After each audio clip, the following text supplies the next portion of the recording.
हरे कृष्ण। भाद्रपद मास के प्रातः काल में आप सबका स्वागत है। इस समय हम श्रवण कर रहे हैं भगवान श्री हरि की सुंदर लीलाओं और कथाओं का।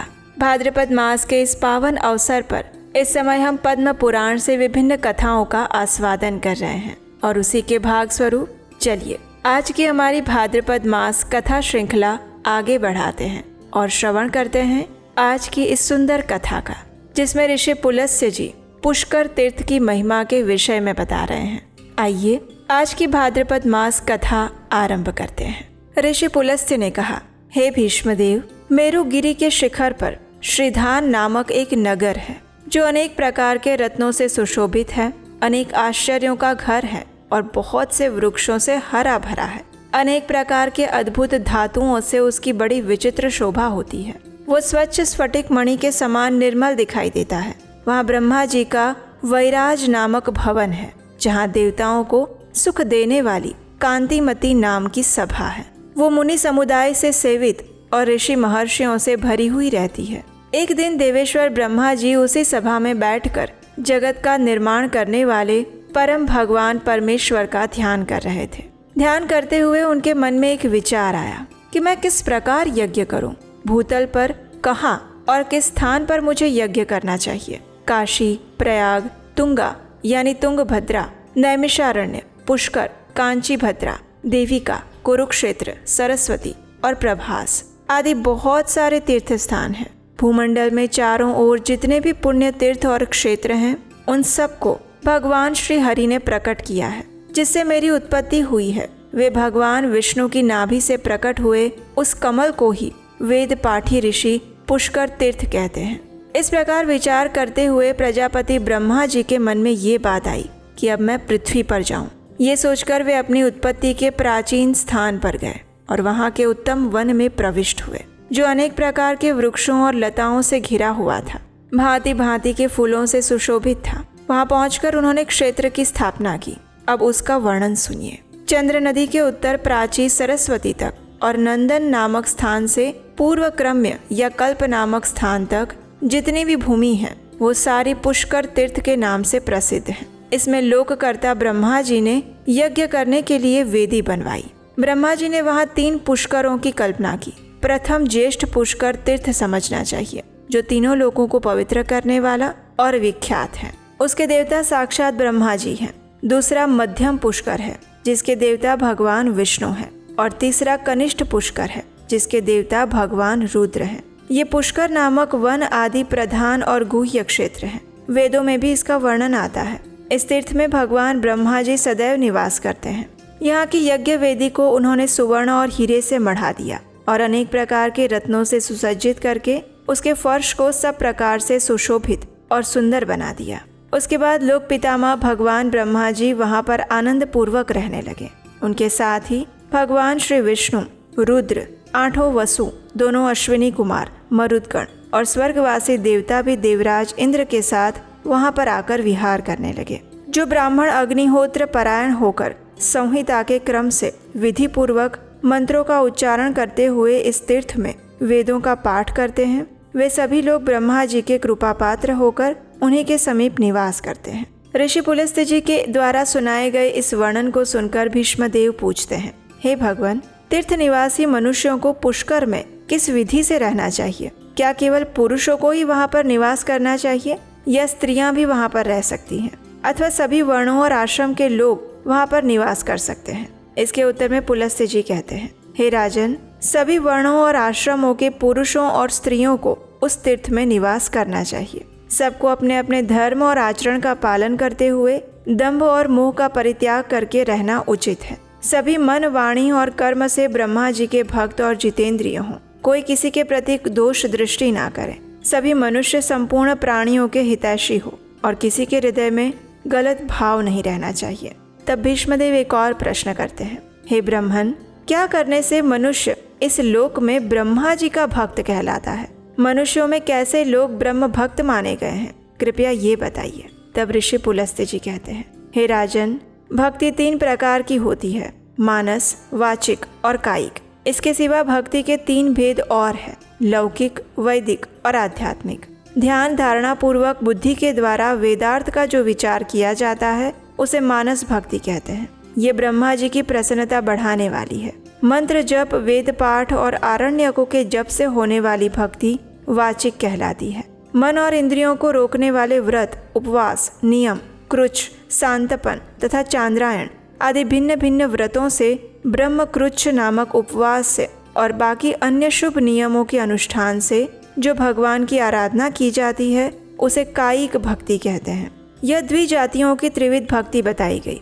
गाय के घी, दूध और दही, रत्न, दीप, कुश, जल, चंदन, माला, विविध धातुओं, पदार्थ, काले अगर की सुगंध से युक्त और घी और गूगल से बने हुए धूप, आभूषण, सुवर्ण और रत्न आदि से निर्मित विचित्र हार, नृत्य, वाद्य, संगीत, सब प्रकार के जंगली फल मूलों के उपहार और भक्ष्य भोज्य आदि नैवेद्य अर्पण करके मनुष्य ब्रह्मा जी के उद्देश्य से जो पूजा करते हैं उसे लौकिक भक्ति बताई गई है। ऋग्वेद, यजुर्वेद और सामवेद के मंत्रों का जप और संहिताओं का अध्यापन आदि कर्म यदि ब्रह्मा जी के उद्देश्य से की जाए तो वो वैदिक भक्ति कहलाती है। वेद मंत्रों के उच्चारण पूर्वक भविष्य की आहुति देकर जो क्रिया की जाती है उसे भी वैदिक भक्ति मानी गई है।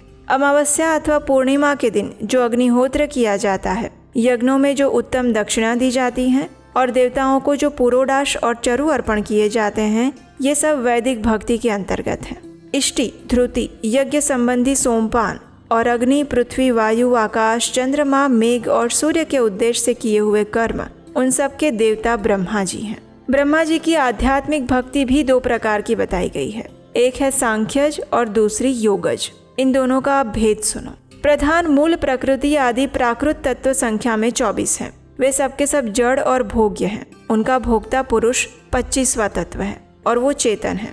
इस प्रकार संख्या पूर्वक प्रकृति और पुरुष के तत्व को ठीक ठीक जानना ये सांख्यज भक्ति है। इसे सत्पुरुषों ने सांख्य शास्त्र के अनुसार आध्यात्मिक भक्ति माना है। वहीं दूसरी ओर प्रतिदिन प्राणायाम पूर्वक ध्यान लगाएं, इंद्रियों का संयम करें, समस्त इंद्रियों को विषयों की ओर से खींचकर हृदय में धारण करके ब्रह्मा जी का इस प्रकार ध्यान करें।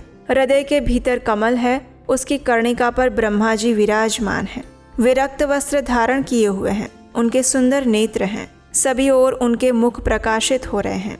ब्रह्म सूत्र यज्ञोपवीत कमर के ऊपर तक लटका हुआ है। उनके शरीर का वर्ण लाल है। 4 भुजाएं शोभा पा रही हैं। हाथों में वरद और अभय मुद्रा है।